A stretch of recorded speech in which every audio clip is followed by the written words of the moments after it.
Oi, pessoal. Hoje a gente vai falar sobre o livro de Gênesis, o capítulo 44. Antes da gente entrar no estudo desse capítulo, a gente vai relembrar o contexto histórico, qual o contexto em que a gente vai se encontrar agora no capítulo 44. A gente lembra que José foi vendido pelos irmãos, né? José era odiado pelos irmãos, o ódio era tão grande que ele foi vendido.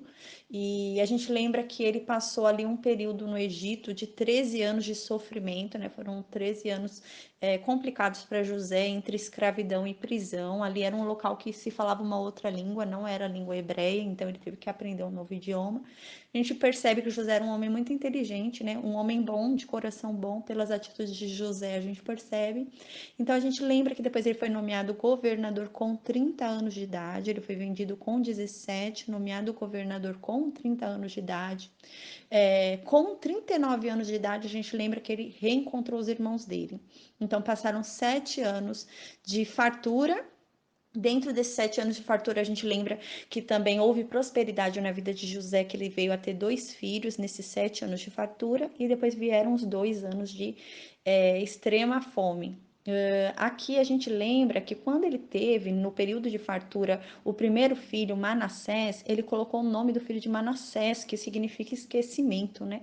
Então ele falou ainda que o nome do filho dele seria esquecimento, porque ele conseguiu esquecer das dores dele, desse período de 13 anos de sofrimento, e ele conseguiu esquecer da casa do pai dele.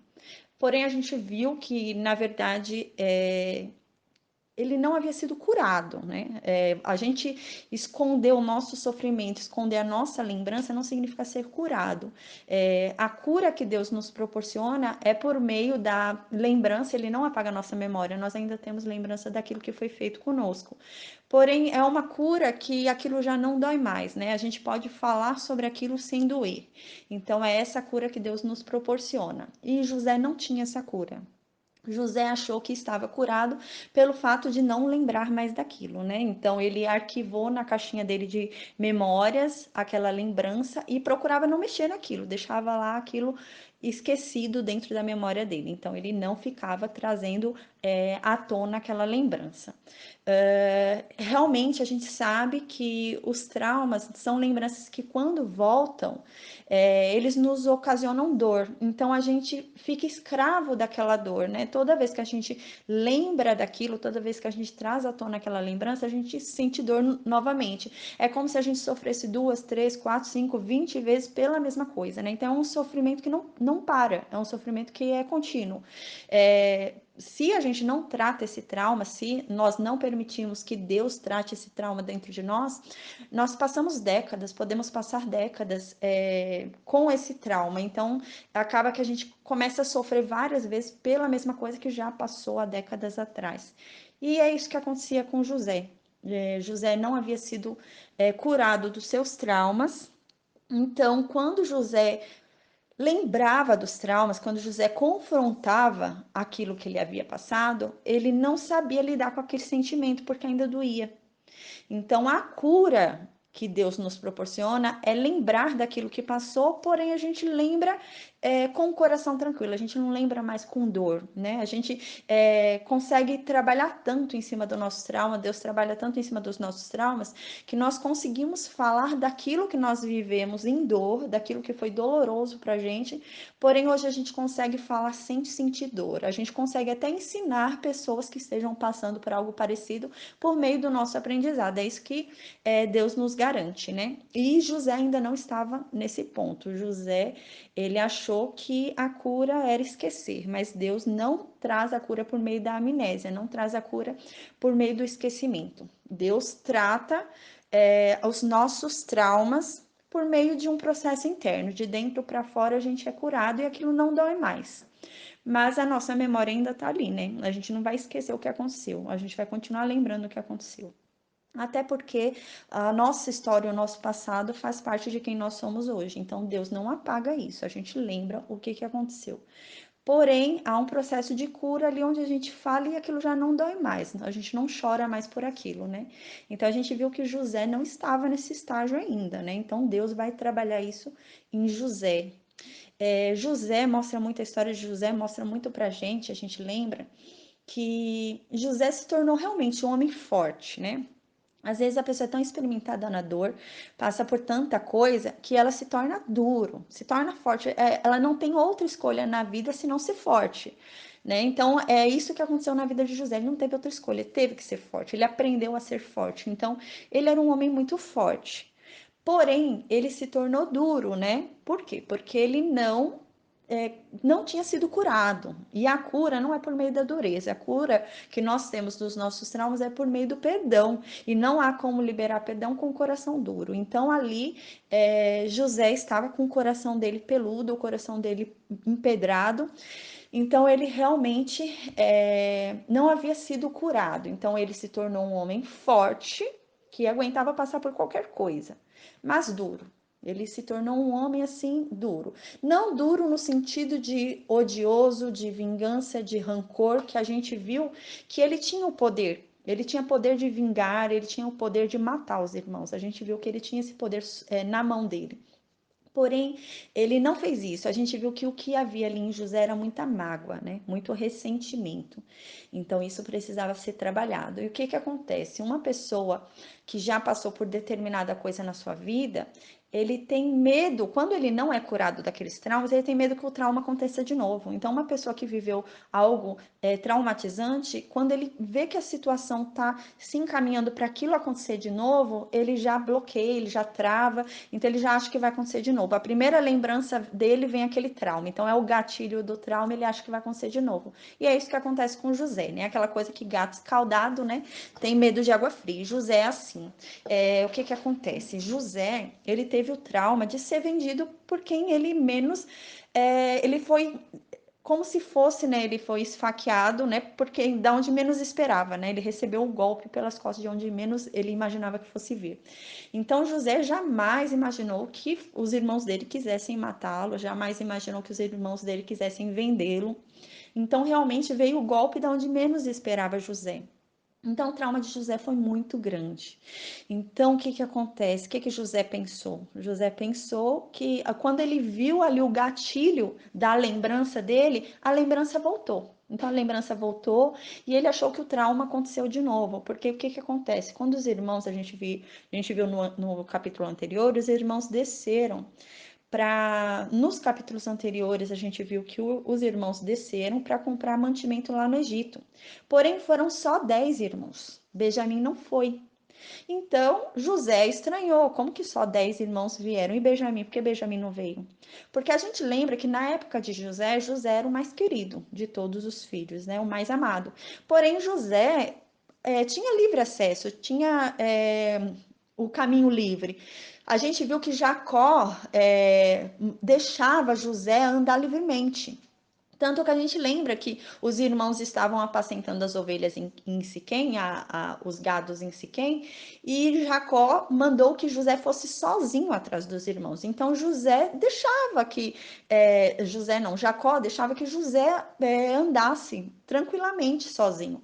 Então José tinha essa lembrança na memória. Quando José viu os irmãos ali comprando mantimento e ele não viu Benjamim, o gatilho ligou. Então ele falou: Ah, por que Benjamim não veio?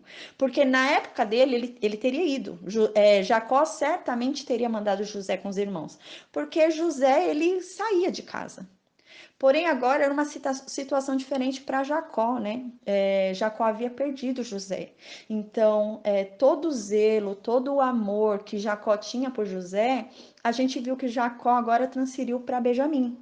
Porém, além daquele zelo todo, daquele excesso de amor, ele transferiu também um excesso de cuidado agora. Como ele já perdeu José, agora ele não queria se afastar de Benjamim. Então, ele não queria se desgrudar de Benjamim, ele não deixava Benjamim andar. Então, Benjamim não tinha a mesma liberdade que José tinha quando José estava lá com Jacó, porque agora Jacó já havia experimentado a dor da perda de um filho. Então, agora Jacó já tinha um excesso de zelo ali que era muito maior do que no tempo de José. Aí a gente lembra então que eles foram sem Benjamim consultar lá o governador, até então não sabiam que José era o governador. Foram falar com José e José estranhou, porque vieram só 10. E Benjamim, porque Benjamim não veio? Então o gatilho veio. O gatilho veio e falou: Ah, não, eles venderam Benjamim. assim como eles me venderam, eles venderam Benjamim. Por isso que Benjamim não está aqui. Então, foi isso que aconteceu. Aí ele foi, José, a gente viu nos capítulos anteriores, José foi questionar os irmãos, falou: cadê Benjamim? Não dessa forma, é claro, né? Mas ele começou a puxar um inquérito ali para os irmãos, né? Começou a perguntar se eles tinham pai, se o pai era vivo, se eles tinham mais irmãos. Então ele começou a fazer um questionário.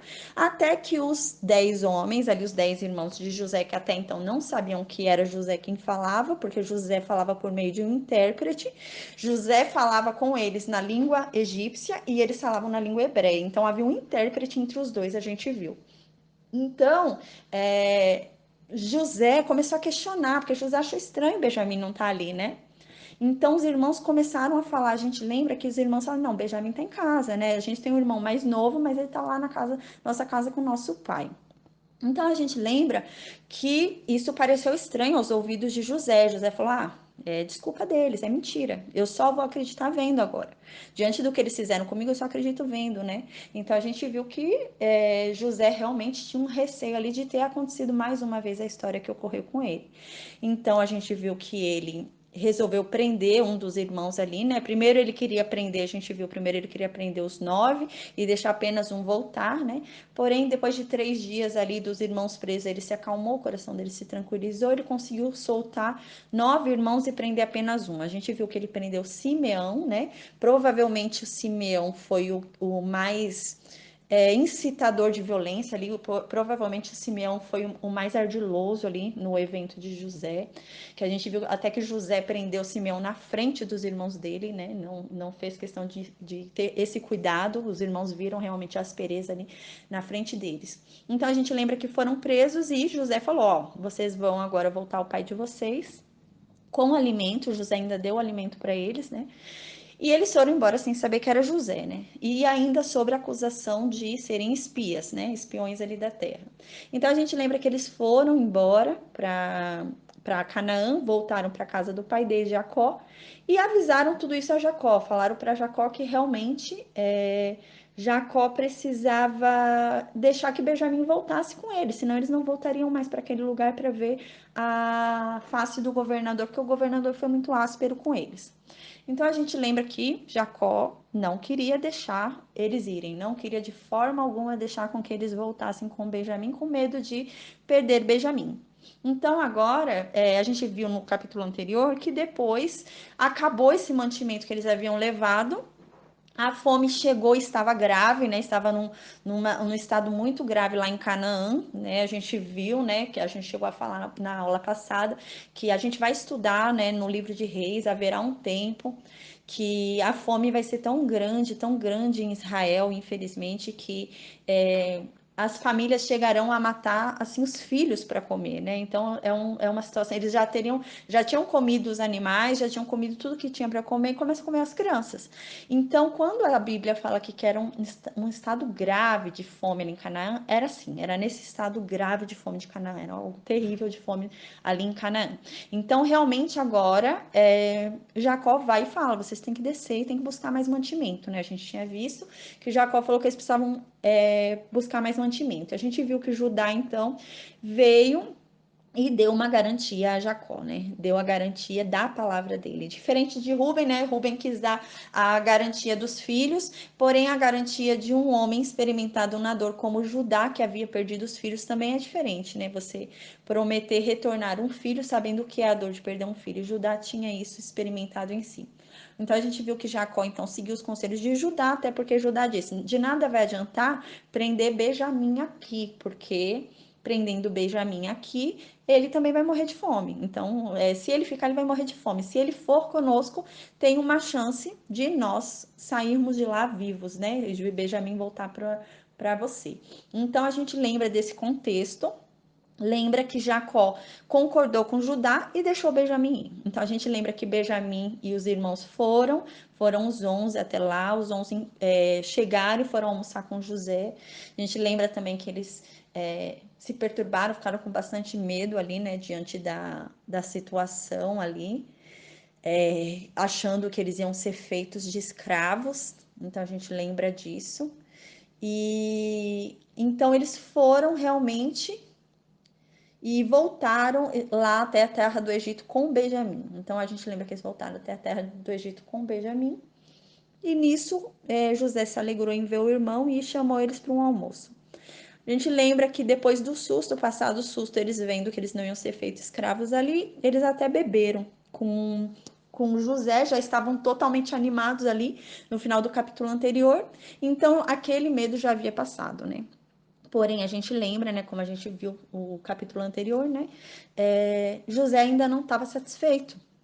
José ainda não estava satisfeito com aquela situação, porque José pensou: ah, agora Benjamim não pode sair da aba do meu pai.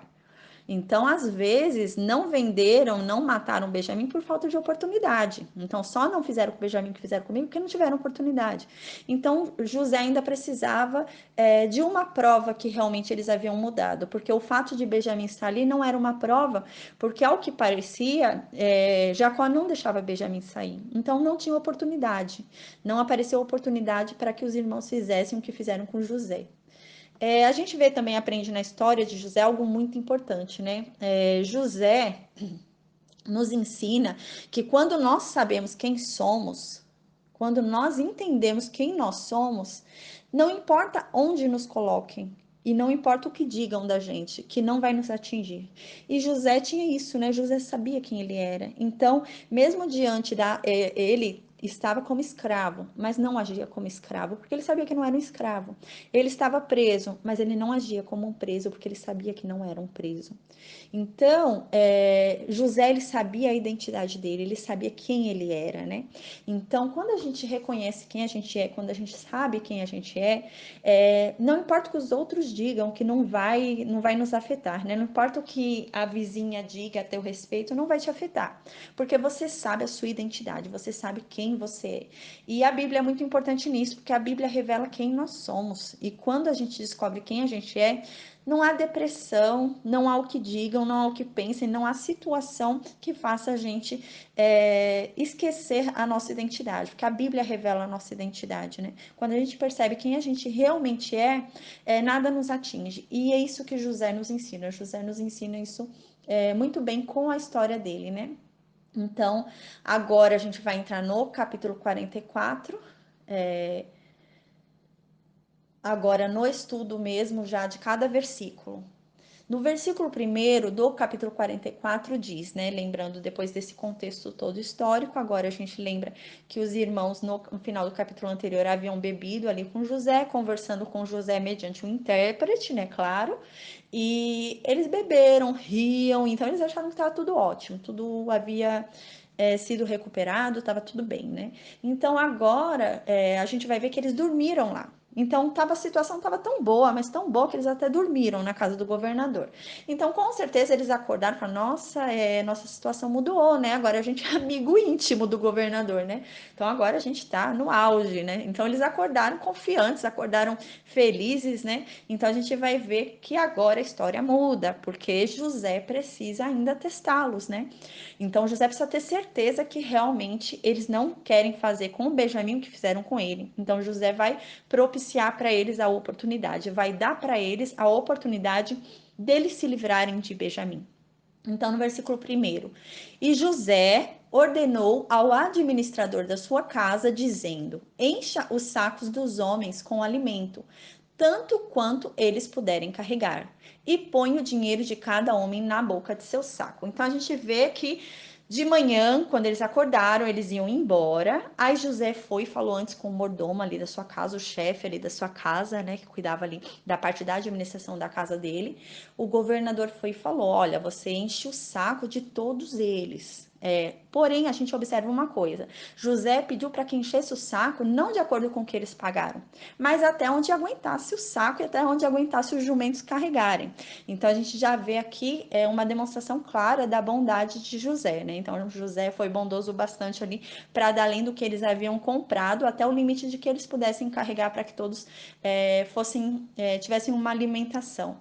E colocou junto no saco o dinheiro de cada homem, né? Então, a gente lembra que eles iam lá com uma moeda, né, com moedas para pagar o a comida, né? Eles iam lá com moeda para pagar aquele mantimento que eles estavam indo buscar.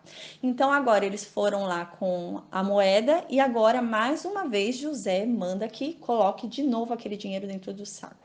A gente vai ver mais para frente que algo vai acontecer no saco de Benjamim, né? Que José vai colocar a taça dele ali no saco de Benjamim, que seria a oportunidade perfeita para eles se livrarem de Benjamim, né? Agora, o sangue de Benjamim não cairia sobre a mão deles, porque realmente foi algo que aconteceu, não foram eles que propiciaram aquilo, como no caso de José. Então a gente vê, a gente pensa, mas se o intuito dele era testar os irmãos com relação a Benjamim, propiciando para os irmãos a oportunidade de se livrarem de Benjamim, por que não colocar só a taça no saco de Benjamim e deixar os outros irmãos quietos e não colocar o dinheiro de volta no saco, né? Tem duas questões aqui, né? E até porque a gente lembra que o intuito de José era fazer com que eles voltassem. Então ele não deixou o dinheiro lá dos sacos no intuito deles levarem para Jacó, porque o intuito de José era que eles fossem retidos e que eles voltassem para que fosse demonstrado ali o roubo com relação ao saco ali de Benjamim. Então era essa a oportunidade que José queria dar para os irmãos. Então a gente pensa, por que não colocou só a taça no saco de Benjamim? Por que colocou também o dinheiro nos outros sacos? Porque José queria evitar uma dúvida com relação ao caráter de Benjamim. Porque realmente seria algo muito estranho. Se só o saco de Benjamim tivesse com a taça e o dos irmãos tivesse tudo ok, poderia gerar uma dúvida sobre o caráter de Benjamim para com os irmãos. Mas agora, os irmãos vendo que em todos os sacos tinha algo lá que não foram eles que colocaram, que seria o dinheiro, eles falaram: não, realmente, também no nosso saco tinha dinheiro. Então, alguma coisa está acontecendo aqui. Então, já tiraria a dúvida do caráter de Benjamim.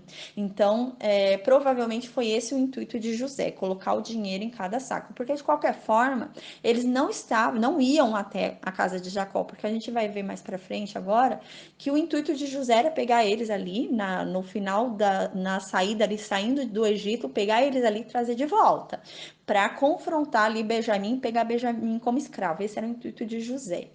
Mas, realmente, ele não ia gerar uma dúvida entre os irmãos com relação ao caráter do irmão caçula. Então, ele faz isso de forma a evitar que uma dúvida seja dada com relação ao caráter de Benjamim. Então ele vai colocar algo também suspeito em todos os sacos, para eles entenderem que o saco deles também tem algo estranho ali que não foi eles que foram eles que colocaram. Então assim como no deles tinha algo que não foram eles que colocaram, no de Benjamim também não foi Benjamim que colocou a taça. Então isso faria com que eles não duvidassem do caráter do irmão deles. Então, no versículo 2, né, José continua orientando ainda o administrador da casa dele. E José fala: olha, põe o meu copo, o copo de prata, na boca do saco do mais jovem e o dinheiro do seu trigo. E ele fez conforme a palavra que José havia falado. A gente lembra que no Egito eles gostavam muito de ouro, prata, eles gostavam muito assim dessas riquezas, de demonstrar essas riquezas. Tanto que a gente lembra que quando José foi nomeado governador, ele recebeu um colar de ouro, né? Então era demonstração de poder, né? Ouro, prata, você ter assim à vista era uma demonstração de poder muito grande. E José tinha esse copo, era uma taça de prata, né? Então era uma demonstração de poder ali de José. E certamente era uma taça pesada ali, né? Devia ter muito peso ali em prata naquele copo. Então seria uma coisa perfeita para um larápio, né? Para um ladrão roubar, porque era uma coisa pequena, não é uma coisa tão grande e era uma coisa valiosa, porque devia ter muita prata ali. Deveria ser um copo pesado, né? De tanta prata. Então seria algo ali que seria algo que um ladrão pensaria em levar, né? Que um ladrão pensaria em roubar realmente por ser pequeno e por ter um valor tão alto, né? Então no versículo 2 diz: olha, José fala para o administrador da casa dele: ó, põe lá o meu copo, o copo de prata, na boca do saco do mais novo, né? Do caçula, que é o Benjamim. E o dinheiro do seu trigo, né, de volta. E ele fez conforme a palavra que José havia falado. Então ele foi, o administrador colocou nos 11 sacos, mais de 11 sacos tinha, porque cada um foi com jumento, né? Eles foram com jumentos lá. Então, eles colocaram o dinheiro de volta nos sacos de cada um e colocou também no de Benjamim E além do dinheiro de volta no saco de Benjamim, também tinha a taça de José no saco de Benjamim, a taça de prata, né? Então, no versículo 3, assim que raiou a luz da manhã, os homens foram enviados, eles e seus jumentos. Então, eles acordaram no outro dia, o sol já tinha raiado, já tinha amanhecido, então eles foram despedidos, né? Eles se despediram, todo mundo deu tchau ali, e eles estavam indo embora. Eles pegaram os jumentos e foram embora os 11 irmãos, né, de José. Aí no versículo 4, e quando eles estavam saindo da cidade e ainda não estavam distantes, José disse ao administrador dele: levanta-te, segue os homens, e quando você alcançá-los, diga para eles: por que vocês pagaram o mal com o bem? O bem com o mal. Porque vocês pagaram o bem com o mal. Então a gente vê aqui no versículo 4 que eles já estavam fora da cidade. A gente vai ver que quando eles já tinham saído da porta da cidade, eles já estavam indo embora, estavam longe ali de dentro da cidade, ali do local ali. Eles já estavam indo a caminho de Canaã. Eles foram alcançados pelo administrador. Porque José fez com que eles fossem parados fora da cidade, né? Primeiro, porque José, ele era muito querido na cidade, provavelmente. Porque todos ali estavam vivos por causa de José, né? Por causa do dom que Deus deu a José. Então, José deveria ser um homem muito querido, deveria ser um homem muito amado ali. Então, se eles fossem pegos na cidade, dentro da cidade, teria testemunhas e as pessoas poderiam odiá-los, poderiam linchá-los e as pessoas não acreditariam neles. Então, criaria uma muvuca ali, um tumulto ali e os irmãos de José acabariam sendo odiados pelo povo do Egito e o povo do Egito, eles já tinham uma abominação aos pastores, a gente viu, né? Então eles iam abominar ainda mais, vendo essa situação que eram ladrões, né? Então eles iam abominar ainda mais. Então José, prudentemente, né, de uma forma inteligente, faz com que eles sejam pegos fora da cidade, provavelmente ali num meio de deserto, onde não tenham testemunhas para ver aquilo que eles estavam sendo acusados, senão realmente podia incitar a cidade contra os irmãos. Então ele prudentemente faz isso. Então no versículo 4 a gente viu repetindo: e quando haviam saído da cidade e ainda não estavam distantes, José disse ao administrador dele: levanta-te, segue aqueles homens, e quando você alcançá-los, diga: por que vocês pagaram todo o bem que eu fiz, né? Tudo que eu fiz com o mal. Aqui, quando José fala, né? Que vocês pagaram o bem com o mal, parece que é algo assim, não algo teatral, assim, algo que seja uma falácia, uma fala assim, mais por conta dessa situação que houve. Mas parece que foi realmente algo íntimo, assim, algo que estava no coração dele, uma pergunta, inclusive, sobre o passado dele, né? Porque vocês pagaram todo o bem que eu fiz com vocês, tudo que eu fiz por vocês, eu amava tanto vocês, porque vocês me venderam, né? Então foi nesse sentido também dele lembrar da história dele, né? Então não era só limitado a um teatro ali com relação àquilo que estava acontecendo, mas também havia uma dor profunda ali com relação a uma lembrança do passado cruel, né? Então no versículo 5, isso não é o que o meu senhor usa para beber e pelo qual ele adivinha, fizeste mal em fazer isso. Então o que acontece? A taça já era algo muito importante, porque era uma taça de prata do governador do Egito, né? O homem ali mais importante do Egito, porque a gente viu que quando Faraó não estava sentado no trono, até Faraó obedecia a José. Então José era o homem ali mais importante do reino, a não ser quando Faraó estivesse ali na cadeira, aí Faraó era mais importante que José, mas José era o homem mais importante ali do reino. Então aqui no versículo 5, José quer agravar ainda mais a situação, porque assim, a situação já era grave, já era feia, de um dos irmãos serem acusados de roubo. Já era uma situação séria, roubarem a prata. E José agora quis piorar ainda mais a situação, porque eles não estavam roubando só uma prata, eles não estavam roubando só um bem, eles estavam roubando o bem mais importante do reino. Por quê? Porque o José era o homem mais importante do reino, porque o reino era mantido por conta de José. A gente vai ver até mais para frente que José é chamado como pai do faraó. Por quê? Porque entende-se que José era quem estava sustentando aquela terra ainda viva, né? Por meio do dom que Deus deu a ele. Então ele era o homem mais importante do Egito. Então agora José tenta fazer aquela situação, aquela acusação ser pior ainda. A acusação já era séria pelo roubo de um bem de alto valor. Agora, José está querendo colocar ainda mais gravidade nisso, porque além de ser um bem de alto valor, é o bem mais importante do reino, porque ele fala o quê? Por meio daquela taça é que José adivinha tudo no reino, né? A gente sabe, é claro, que isso não é verdade. Mas nessa época era um costume muito grande fazerem adivinhações por taça. É como se fosse aquelas coisas de xícara de café que lê borra, essas coisas assim, né? Então, nessa época era muito comum eles fazerem isso, feiticeiros, essas coisas fazerem isso lá naquela região. Então, José se aproveita disso e menciona isso, né? Então, isso fez com que a acusação fosse ainda mais séria, porque eles não só roubaram um bem de alto valor, como eles roubaram o maior bem de valor do reino inteiro. Eles não cometeram um crime só contra José, eles cometeram um crime contra o reino inteiro. Eles roubaram a coisa mais importante do Egito. Não foi só da casa de José, mas do Egito inteiro. Eles ofenderam o Egito inteiro. Então foi algo assim muito mais grave. Isso potencializou, isso elevou a acusação, né? Então a acusação agora ficou muito pior, por ser realmente não é qualquer taça que foi roubada, né? Não foi qualquer taça que foi levada. Foi a taça que o governador do Egito usa para fazer adivinhações para manter a terra viva. Então, o potencial aqui de acusação foi elevado ao altíssimo, né? Ao mais alto grau. Assim, eles estão ofendendo o Egito inteiro, não estão ofendendo só José. Então, a gente vê aqui qual que é a astúcia de José, né? A astúcia de José foi essa. Realmente foi algo gravíssimo que foi feito. Então, ele procura acusar realmente Benjamim sobre isso, que ele pede para que aquela taça seja colocada no saco de Benjamim, dando assim a oportunidade perfeita para os irmãos. Porque quando foi no caso de José, a gente lembra, os irmãos falaram: ah, a gente vai ficar com o sangue de José sobre nós.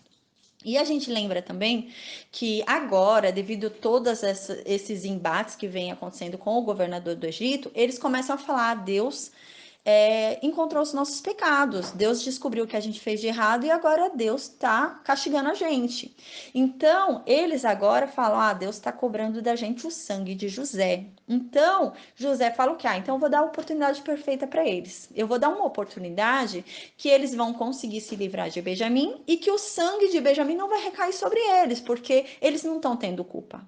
Né? Algo aconteceu ali e tudo diz assim que é Benjamim. Tudo demonstra que Benjamim é a pessoa que deve ser presa, deve servir aqui, né? Então eu vou propiciar um momento perfeito, eu vou dar para eles a oportunidade perfeita para eles se livrarem de Benjamim sem terem a culpa do sangue, porque agora não foi uma estratagema deles, né? Então eu vou tentar fazer de uma forma que eles não vão ter culpa. Então, se eles quiserem se livrar, é a oportunidade perfeita. É assim que José pensa. Então, no versículo 6. E ele, né, o administrador, agora faz conforme José falou, conforme o governador mandou, ele foi atrás dos irmãos de José. Então ele alcançou aqueles homens ali, né, fora do Egito, eles já tinham saído do portão da cidade, alcançou eles ali fora da terra, fora ali do Egito. Então ele alcançou eles ali, provavelmente em um lugar deserto, não havia testemunha, então agora tudo vai acontecer ali sem testemunhas, para que não haja problema para os irmãos também, né? Para que eles não sejam abominação ao Egito. Então, eles vão, tudo isso que vai acontecer agora, que a gente vai ver, provavelmente é sem testemunha, certamente é sem testemunha ali, tá bom? Então, no versículo 7 diz: ele encontrou, né, o administrador foi, correu atrás dos 11 irmãos, dos 11 homens que estavam ali, e disse para eles assim que os encontrou. E eles lhes disseram: Porque o meu senhor diz estas palavras: longe estejam os teus servos de fazerem semelhante coisa. Então o administrador chegou e falou: nossa, porque vocês causaram, né, o mal. O governador tratou vocês tão bem porque vocês recompensaram o bem do governador com o mal, roubando a taça dele. Então os irmãos vão e se defendem. E os irmãos vão falar: por que você está dizendo isso sobre nós? A gente não fez nada disso, a gente não roubou nada. Aí no versículo 8, agora os irmãos começam a buscar dar uma defesa, eles buscam a se defender. Então eles dizem: ó, a verdade, né, que o dinheiro que está na boca dos nossos sacos, que a gente havia comprado da outra vez, a gente trouxe para vocês aqui na terra de Canaã, né? A gente estava lá na terra de Canaã e a gente trouxe aqui para vocês no Egito, né?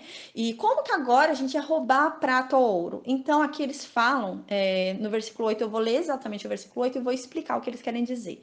Eis que o dinheiro que encontramos na boca dos nossos sacos trouxemos novamente a ti da terra de Canaã.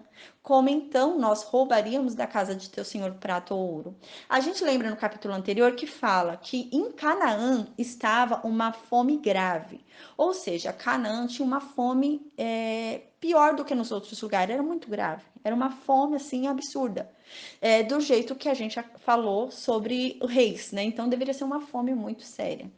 Então ele fala, ó, a gente veio lá daquele lugar onde está uma fome grave, as pessoas estão se matando para comer. E a gente veio de lá, a gente percebeu que no nossos sacos vocês devolveram o dinheiro que a gente havia levado para comprar, a gente trouxe de volta. E como agora a gente ia roubar prata ou ouro de vocês? Então eles estão querendo falar o quê? Nessa época, para você comprar mantimento ali no Egito, você tinha que pagar com moedas, né? Então você levava o dinheiro ali no saco. Então eles não podiam comprar mantimento com prata e ouro, era com moeda, eles usavam moedas. A prata e ouro nessa época não ia ter serventia nenhuma para eles, porque da onde eles estavam, onde eles estavam vindo, tinha uma fome tão grave que eles não tinham como vender aquela prata e aquele ouro. Então eles falam isso, a justificativa deles, a defesa deles é essa, olha, a gente tinha ali nos nossos sacos o dinheiro. A gente trouxe o dinheiro para comprar o mantimento, a gente viu que o dinheiro tinha retornado para a gente, só que a gente podia ter ficado com o dinheiro, a gente podia ter ficado com o dinheiro e ter usado ele de novo, porque a fome é grave, é um dinheiro que a gente pode comprar mais mantimento. Mas não, a gente decidiu não ficar com o dinheiro e trazer o dinheiro de volta. E olha que a gente mora em Canaã, que é um estado lá de gravidade de fome. E a gente decidiu trazer o dinheiro de volta. Então, se a gente não fez isso, que é uma coisa que a gente podia usar para comprar um mantimento aqui, o que a gente vai fazer com ouro e prata? Porque ouro e prata para a gente não adianta. A gente não pode chegar aqui com uma prata e querer comprar alguma coisa. Para quem que a gente vai vender esse ouro e essa prata se todo mundo está usando o dinheiro que tem para comprar comida? Quem é que vai querer comprar ouro e prata? Ninguém está comprando ouro e prata. É isso que eles tentam justificar, né? De que vai valer pra gente prata e ouro. Prata e ouro a gente não vai conseguir comprar comida nenhum e nem vai conseguir vender, porque ninguém tá comprando prata e ouro. Agora tá todo mundo focado em comprar comida. Se eu chegar com uma prata lá para vender, ninguém vai comprar. É isso que eles falam. E eles falam, ó, se fosse para a gente tomar proveito, mais valeria para a gente ter ficado com dinheiro e não com a prata e com ouro. Então eles usam essa lógica para o administrador. Então no versículo 9, aquele que dos teus servos com quem for achado que morra, e nós também seremos escravos de meu senhor. Então eles tinham tanta convicção que eles estavam inocentes, que eles eram inocentes, que eles falam: não, se você achar com um de nós, que aquela pessoa morra, com quem você achar. E nós, todos os demais, nós seremos seus escravos. Então, assim, eles tinham tanta convicção, não só de si, mas do outro. Eles se conheciam tão bem ali, algo havia mudado naqueles irmãos, né? Porque eles agora colocavam a mão um pelo outro, ali, a mão no fogo um pelo outro, né? Então, eles não falavam só de si, mas eles estavam se defendendo em um todo. Então eles estavam todos por si, todos por todos ali, né? Então a gente vê que eles não se defendiam apenas, não falavam, ah, não, eu não fiz nada, né? Não se defendia sozinho. Mas era uma intimidade tão grande que havia ali, era um amor ali, uma comunhão tão grande que havia ali, que ele colocava a mão no fogo pelo outro. Então, um colocava a mão no fogo ali pelo outro. Eles se garantiam a todos ali, né? Então, a gente vê que algo aconteceu, né? Eles estavam diferentes agora. porque realmente eles colocaram a mão no fogo por todos, né? Não, eles tinham tanta certeza que ninguém havia cometido nada ali, que eles falaram, não, eu ponho a mão no fogo por todos aqui, né? Nenhum de nós fez nada de errado. Então a gente vê que houve alguma mudança. Lembra muito, né, a situação, porque assim, a certeza da inocência deles era tão grande que eles dão uma solução absurda, uma solução perigosa, que seria a morte e a escravidão. Mas por que eles propõem essa solução? Porque eles tinham certeza que não estava ali a taça, né? Então eles propõem algo bem grave, porque eles têm certeza. Então eu garanto, né? Aquela coisa como a pessoa vai, não, eu garanto, eu dobro, né? Aquela coisa, eu tenho tanta convicção do que eu tô falando que eu garanto ainda mais o que eu estou falando, né? E é isso que eles fazem, né? Então a convicção deles era tão grande, que eles falaram, não, que morra. Se você achar com alguém aqui, a pessoa vai morrer. Porque eles tinham certeza que não ia encontrar ali. Então a convicção era muito grande, tanto que eles apelam para essa solução absurda, porque eles tinham certeza que não ia ser encontrado ali. Lembra muito a história, né, que a gente viu de Jacó, quando Jacó sai ali, foge de Padã Arã, e Raquel leva o ídolo do pai dela, né, do Labão. A gente vê que Labão vem atrás deles perseguindo Jacó e procura o ídolo, né? E a gente lembra que o ídolo de Labão estava com Raquel. Mas Jacó tinha tanta certeza da inocência dos que estavam com ele, ele falou, não, ninguém fez isso, ninguém que está aqui comigo fez isso. Então ele fala, se achar, essa pessoa que morra, né? Porém, Labão não achou, né? Mas estava com Raquel. Então a gente vê, ali tem uma diferença, é claro, né? Porque Raquel realmente levou, né, o ídolo do pai. Aqui já não, aqui já foi algo que foi criado, uma situação criada por José realmente para criar a oportunidade dos irmãos se desfazerem logo, né, venderem, matarem, deixarem Benjamim embora do caminho deles. Então a gente observa isso. Agora, no versículo 10. Também é muito interessante, porque assim, às vezes a gente, não aqui no caso de José, né? Porque os irmãos realmente conheciam uns aos outros, porque ali ninguém tinha feito nada de errado. Mas no caso de Jacó, né? Porque assim, às vezes você tenta ensinar tanto o caráter, né? Tanta coisa assim, tantos sentimentos. Você tenta ensinar o que é certo, né? A verdade, o que é certo. E às vezes você põe a mão no fogo pelo outro e infelizmente o outro nos decepciona, né? Não é aquilo que ele não segue aquilo que a gente ensina, né? Infelizmente. Então Jacó demonstra isso, né? Mas no caso dos irmãos de José, realmente todos eram inocentes ali, todos tinham um bom caráter ali, né? A gente vê que houve uma mudança ali, né? Veio a ter uma mudança ali naqueles irmãos. Então, no versículo 10, continuando. E ele, né, o mordomo que estava lá de José, então respondeu para os 11 homens: então seja agora de acordo com vossas palavras. Aquele com quem for encontrado será meu escravo, e os outros ficarão sem culpa. Então ele falou: tá, achei justo, mas que seja feito justo. Aquele onde eu encontrar o objeto no saco, esse sim vai ser o escravo, vai comigo para o Egito e vai ser escravo. Agora os outros não, os outros são inocentes, né? Então ele fala, não, realmente, mas que seja feita a justiça. Os outros não têm culpa, então os outros voltam para casa do pai, mas aquele que foi achado o copo, esse sim vai ser preso. Aí no versículo 11. Então eles se apressaram em descer. Cada homem pôs em terra o seu saco e cada homem abriu o seu saco. Então eles ficaram tão cheios de si, com tanta raiva, né? Porque estavam sendo insultados ali, né? Desde que eles chegaram no Egito, eles só foram insultados. Eles foram chamados de espias, foram presos, ficaram 3 dias presos. Simeão ficou preso lá até a volta deles, agora com Benjamim, e agora mais uma vez estavam sendo insultados. Então eles estavam em cima do jumento, ali em cima do jumento, e certamente eles desceram com muita raiva. Então eles desceram ali do jumento com pressa, com raiva, pegaram o saco deles e tacaram o saco deles no chão com raiva, né? Querendo se defender ali, porque o caráter deles estava sendo questionado.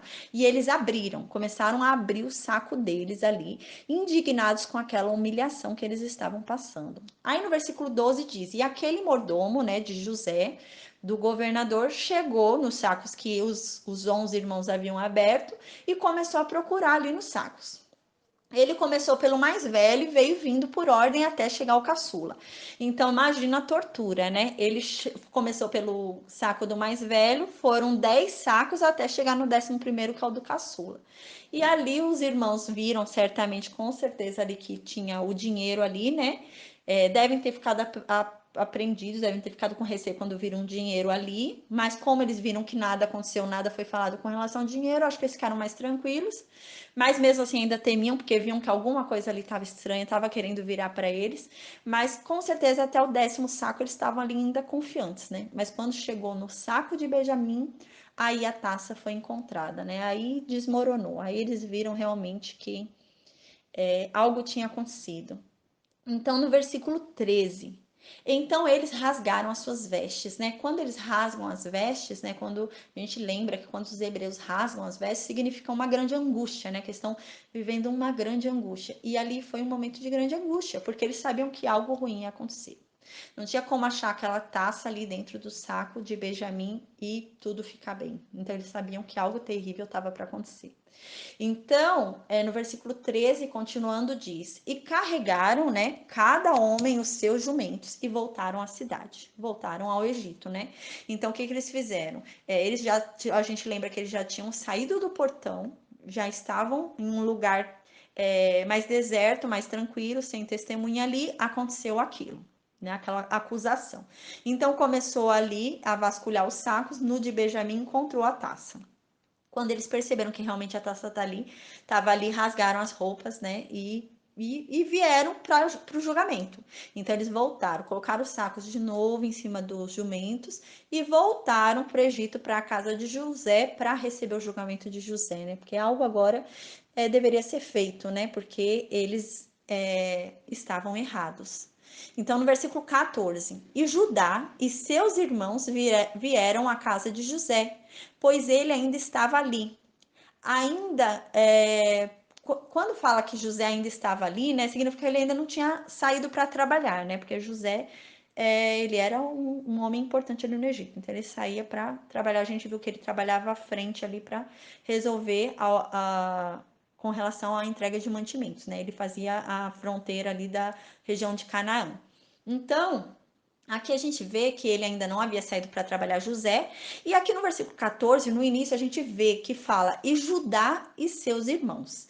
Não tem por que falar o nome de Judá, né? A Bíblia podia falar direto seus irmãos, né? Os irmãos de José, né? Ou então falar, e os irmãos de José vieram a casa. Ou simplesmente falar, os homens vieram a casa, né? De José. Porém, faz questão de mencionar Judá, né? Fala Judá e seus irmãos. Podia falar só os irmãos de José. Quando a Bíblia faz isso, a gente lembra, toda vez que a Bíblia faz isso, que a Bíblia está querendo pedir uma atenção especial àquela pessoa. Então, se a Bíblia agora está colocando uma atenção especial a Judá, porque se está falando de Judá e seus irmãos, né? Então, aqui está falando de Judá em atenção especial. Então, está pedindo para a gente prestar uma atenção especial em Judá, porque Judá vai fazer algo especial, né? Então, a Bíblia está pedindo para a gente prestar atenção em Judá. A gente lembra que nessa época não tinha negrito, não tinha itálico, não tinha como sublinhar para a gente prestar atenção naquilo, né? Então, essa era a forma do escritor chamar a nossa atenção. Então, agora ele está pedindo para a gente prestar atenção em Judá, que o Judá vai fazer algo aqui e a gente tem que prestar atenção nesse nome. Então, a gente vê aqui no versículo 14 que Judá e os irmãos vieram até a casa de José novamente, pois José ainda estava ali, José ainda não havia saído para trabalhar. E eles chegaram lá e se prostraram em terra diante de José. Quando fala que eles se prostraram em terra diante de José, não é uma prostração de reverência. Não é que eles se prostraram reverenciando José, né, como governador. Não, não é essa prostração que foi feita. Foi uma prostração de humilhação. Foi uma prostração como pedindo perdão, como pedindo misericórdia. Foi uma prostração de humilhação mesmo. Não foi prostração em reconhecer que José é um homem poderoso. Não, foi uma prostração pedindo súplica. Então, no versículo 15, e José então disse para aqueles homens: Que é isso que vocês fizeram? Vocês não sabem que um homem como eu pode certamente adivinhar? Aqui, José não fala isso em um tom áspero, em um tom arrogante, em um tom de se sentir, não. Aqui, José fala num tom de decepção, num tom de ressentimento. num tom que não esperava que aquilo fosse feito, sabe? Então, aqui é, ele fala com um tom de dor, de mágoa, José. Eu acredito até que realmente essas falas de José tenham vindo do interior dele, tenham vindo assim das lembranças dele do passado e tenham sido reais, né? Tenham sido porque vocês fizeram isso comigo, porque vocês me venderam pra cá, porque vocês me deixaram sofrer tanto, né? Então, eu creio que tenha sido até assim essa fala, né? E ele fala aqui também, né? Por acaso vocês não sabem que eu posso adivinhar que eu podia fazer saber que vocês iam fazer isso, né? Então, mas parece mais um ressentimento, uma decepção, uma mágoa mesmo, o falar dele. E eles percebem isso. Os irmãos, os 11 irmãos, percebem a fala de José com essa mágoa, com essa decepção. Tanto que a gente lembra que no capítulo anterior, nos capítulos anteriores, eles estavam achando que tudo era um plano do governador para condená-los. A gente lembra que quando eles acharam a primeira vez o dinheiro no saco deles, eles falaram: ah, isso daí é um plano deles para condenar a gente. Né? Então é que nem aqueles policiais que querem prender uma pessoa, não acham provas e planta a prova ali, né? Coloca ali 1 quilo de droga e finge que é da pessoa, mas não é. Então eles estavam pensando dessa forma antes, a gente viu, né? Era assim que eles pensavam, que José estava plantando coisas ali contra eles. Só que agora a gente vê que eles não vão mais pensar assim, eles não vão atribuir mais a José, eles começam a atribuir a Deus, porque eles entendem realmente que não foi José que fez, porque José fala com tanta mágoa, com tanto ressentimento, com tanta decepção, que eles falam, não, não foi José, não foi o governador, eles não sabiam que era José ainda, né? Não foi o governador, né? Não foi o governador que plantou, não. Realmente, a mágoa que tem na voz dele, o que ele está falando, não foi ele que realmente plantou, não. Aí agora no versículo 16, a gente vai ver que eles vão atribuir isso a Deus. Aí no versículo 16, então Judá fala, né, que a Bíblia havia pedido para a gente prestar atenção em Judá, então agora Judá vai entrar na cena de uma forma é, incrível. Então Judá responde para o governador: o que nós vamos falar para ti? O que a gente deve falar, né? Judá diz, né? O que a gente pode falar? A gente não tem nada para falar. O que a gente deveria falar? A gente não deveria falar nada. A gente devia ficar mudo diante da tua presença. Não tem nem desculpa para pedir, né? O que a gente vai falar? Aí ele fala, como que a gente vai se inocentar? O que existe em defesa? A gente não pode se defender de forma alguma. Aí agora ele atribui a Deus isso. Ele vê que realmente não foi culpa do homem, não foi nenhum homem que colocou aquilo ali, que não foi o governador que plantou aquela prova ali contra eles. Então agora eles atribuem a Deus. Aí Judá fala: Deus descobriu os nossos pecados, né? E agora nós somos seus servos, tanto nós quanto aquele que foi achado o copo, né? Então agora Judá fala o quê? Fala assim, não, eu não tenho o que falar. Eu não tenho defesa, eu não tenho como me inocentar nem a mim nem a meus irmãos. Eu não tenho o que falar, porque assim, não há defesa que eu possa dar. Porque agora a mão que está pesando sobre nós não é a sua, governador, é a de Deus. É Deus que descobriu os nossos pecados e agora está querendo descontar. Agora Deus está querendo retribuir o que a gente fez de mal. Então, agora Deus está nos julgando e como que eu vou me defender diante de Deus, né? Então, aqui Judá fala, eu não vou falar nada, porque agora eu estou sendo julgada por Deus, né? Mas nem pelo Senhor, governador, é por Deus. Então, Judá fala isso, né? Então ele fala, realmente, a gente merece ser todos seus servos. Então agora a gente vê que Judá já mudou a história, né? Primeiro eles tinham falado que o que foi achado o copo merecia ser morto e os outros serem servos. Como ele viu realmente que o copo estava ali, ele já mudou. Ele falou, não, todos nós devemos ser seus servos, né? Então agora ninguém merece morrer, todos vamos ser seus servos, né? Aí no versículo 17, José então responde para Judá. Aí José então fala para Judá: longe de mim que eu faça isso. Mas o homem em cuja mão foi achado o copo, este será o meu servo. E quanto a vocês, levantai-vos e voltem para a casa de vocês em paz. Então agora surgiu a oportunidade, né? Agora foi a oportunidade perfeita. E José fala, né? Deu a oportunidade perfeita para eles. Eles não teriam sangue de Benjamim sobre a mão deles, porque eles não tiveram culpa. Então José fala: agora é a hora de saber se realmente eles mudaram ou não, se eles querem se livrar de Benjamim ou não, e se eles aprenderam alguma coisa ou não, né? Então José fala assim: não, vocês vão embora, quem vai ficar aqui é Benjamim. Foi no saco de Benjamim que foi achado minha taça, é ele que vai ser meu escravo. Vocês vão para casa tranquilamente ver o pai de vocês, agora ele vai ficar aqui. Aí então, no versículo 18 diz: Então Judá se aproximou de José, né, do governador, ele não sabia que era José ainda. Então Judá se aproxima do governador e disse: Ó meu senhor, deixai que teu servo, suplico-te, fale uma palavra aos ouvidos do meu senhor. E não deixai que a tua ira se acenda contra seu servo, porque tu és como o próprio faraó. Então aqui Judá fala o quê? Judá se aproxima calmamente de José e fala: Ó, deixa eu falar uma coisa ao teu ouvido, né? Deixa eu falar uma coisa baixinha, só entre nós dois, para ninguém ouvir, né? Só nós dois vamos conversar aqui, mas que você não se irrite, não fique bravo comigo, porque eu sei que o Senhor é como o Faraó e tem o poder para condenar ou perdoar. Então, por favor, não brigue comigo, não fique com raiva de mim. Mas me deixa eu falar uma coisa ao teu ouvido. A gente vê aqui algo extraordinário que acontece em Judá. Nossa, e essa atitude de Judá lembra muito, assim, né?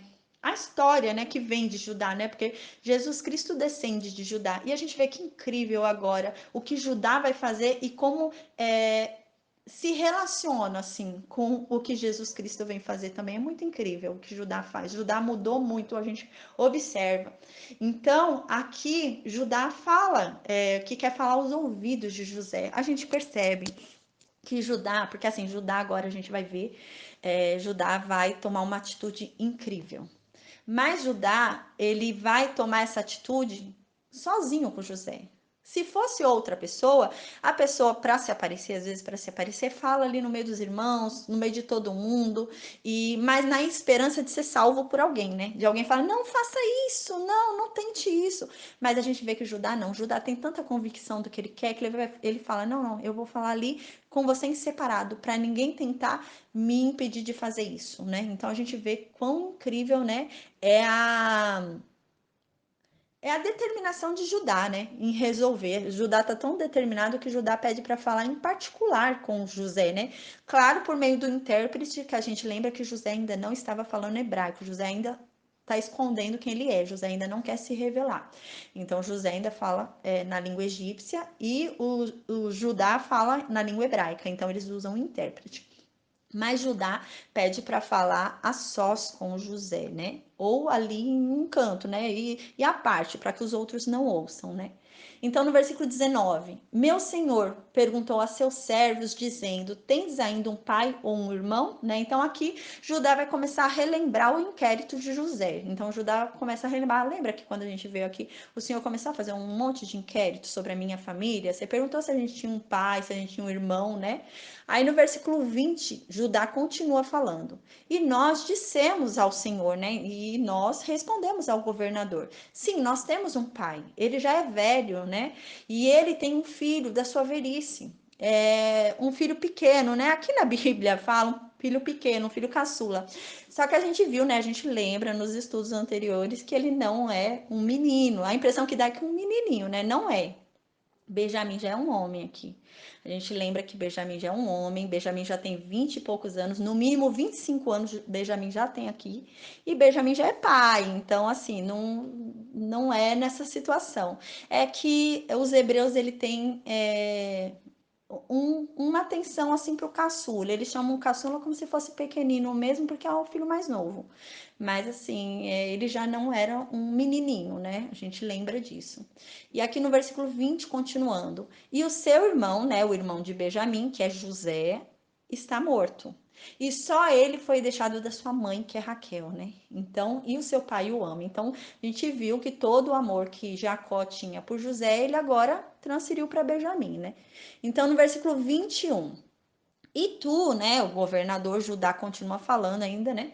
E o senhor governador nos disse: traga para mim o filho mais novo, né, o Benjamim, para que eu possa colocar os meus olhos nele, né? Então aqui Judá tá relembrando José do diálogo entre eles.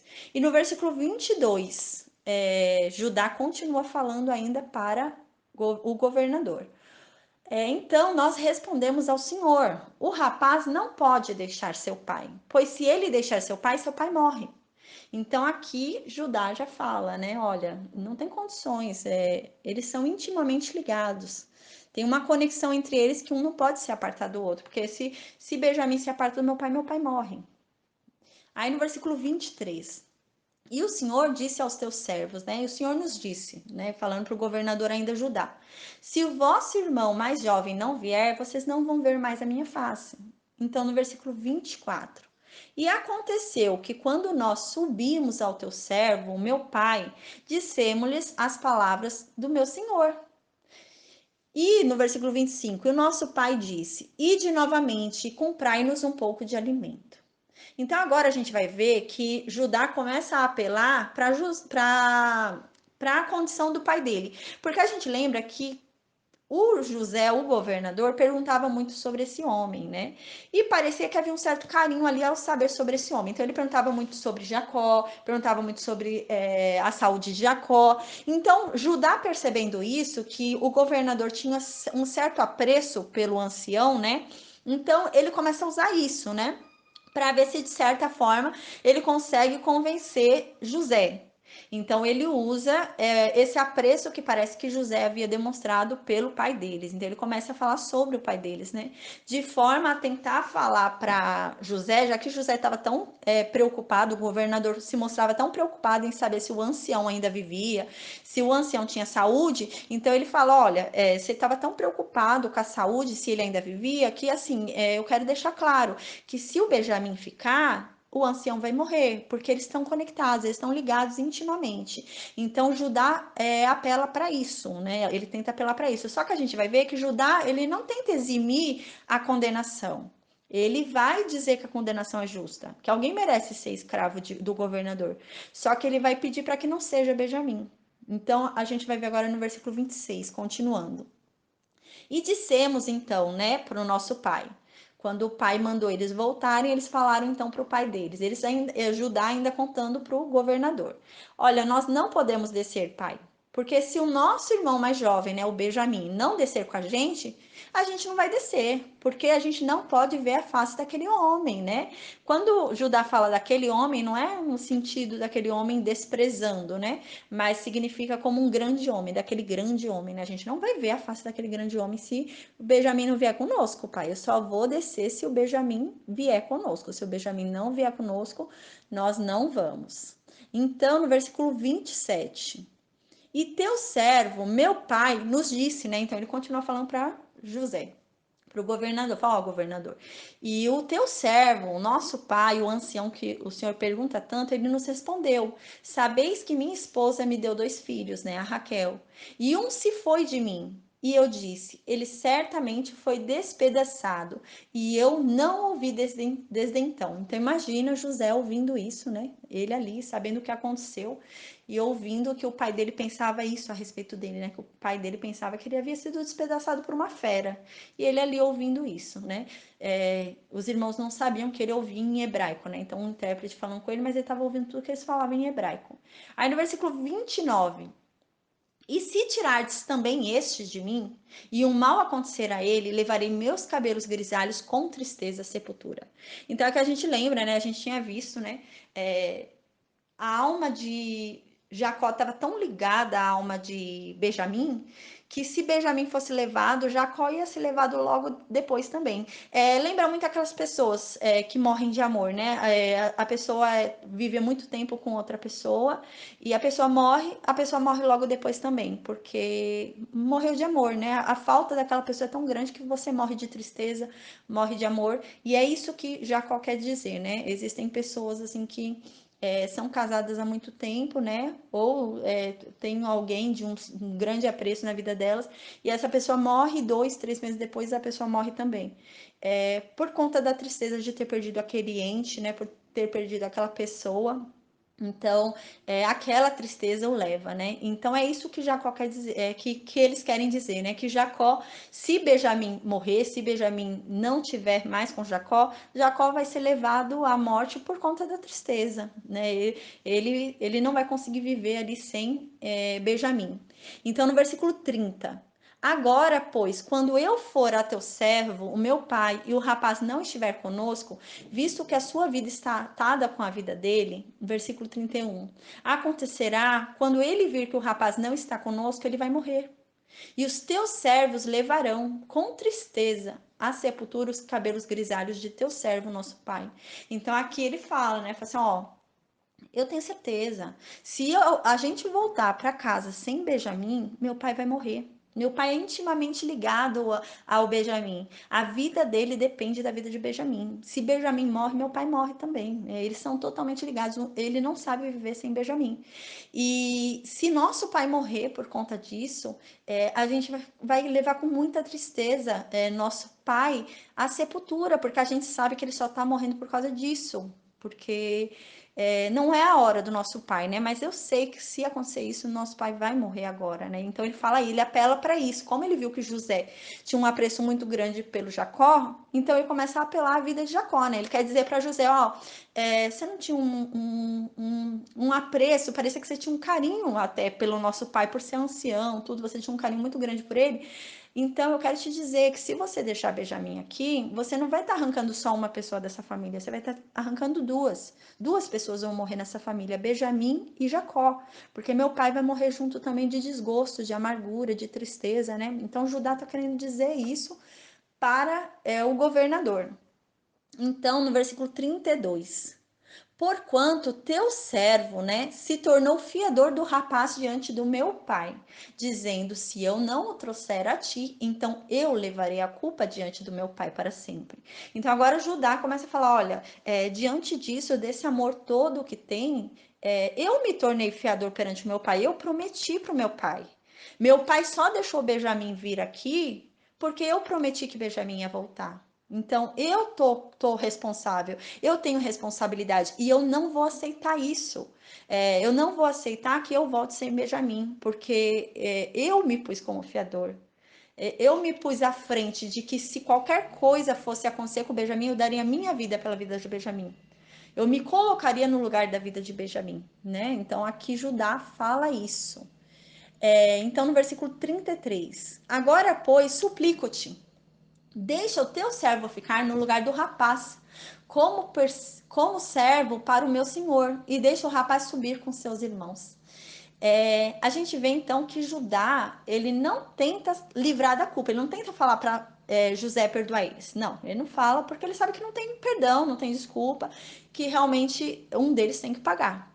Então ele vê que não tem como deixar de pagar. Há uma dívida ali e ela tem que ser paga. Mas Judá se oferece a pagar essa dívida no lugar de Benjamim.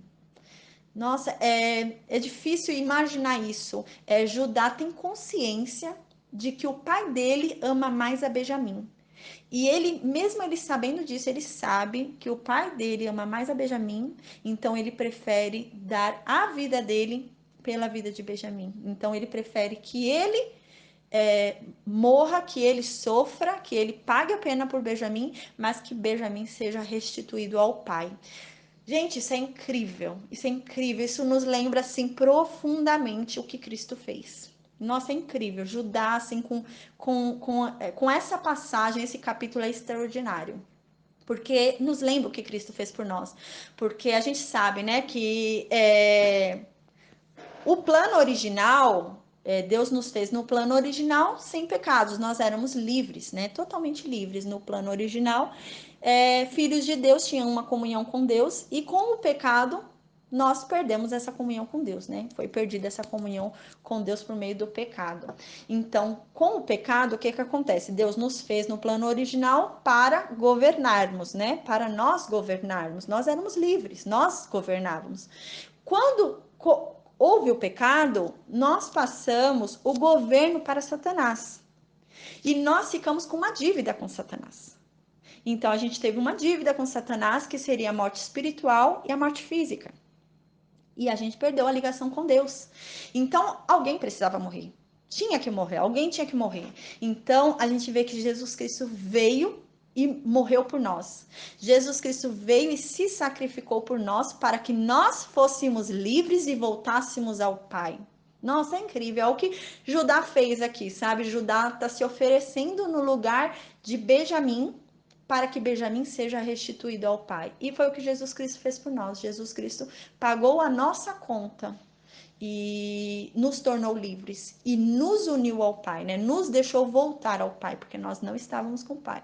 Então agora Jesus Cristo nos deixou voltar ao Pai e ainda pagou nossa dívida. Então Jesus Cristo ainda pagou a nossa dívida. Então lembra muito o que Jesus Cristo fez. É incrível mesmo que Judá, como a mudança de Judá, né?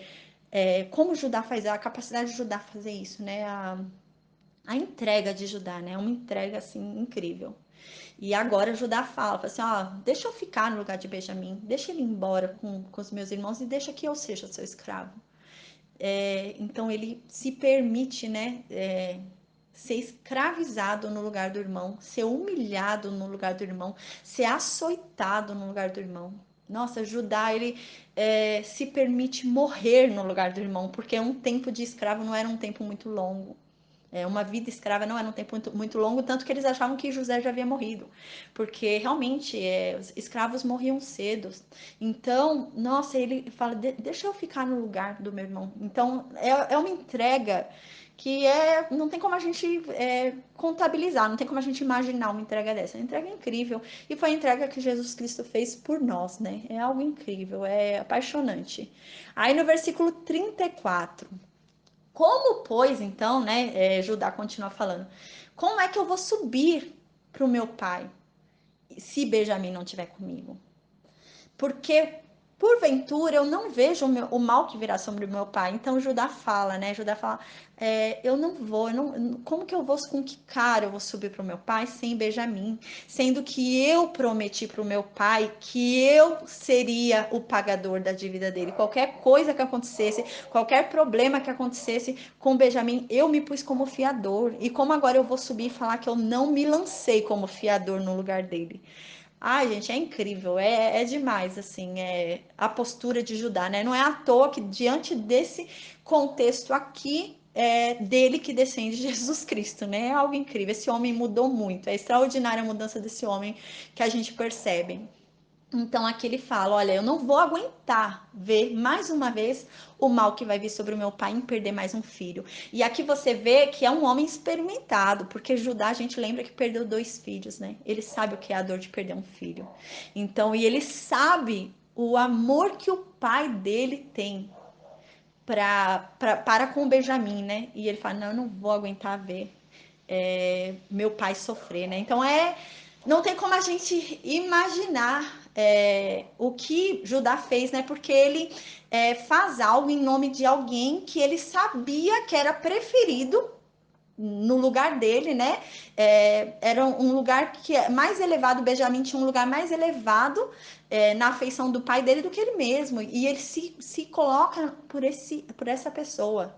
Ele estava disposto a renunciar à liberdade dele, à vida dele, à integridade dele física, a se humilhar, disposto a morrer pelo irmão. Nossa, é algo incrível, é algo extraordinário.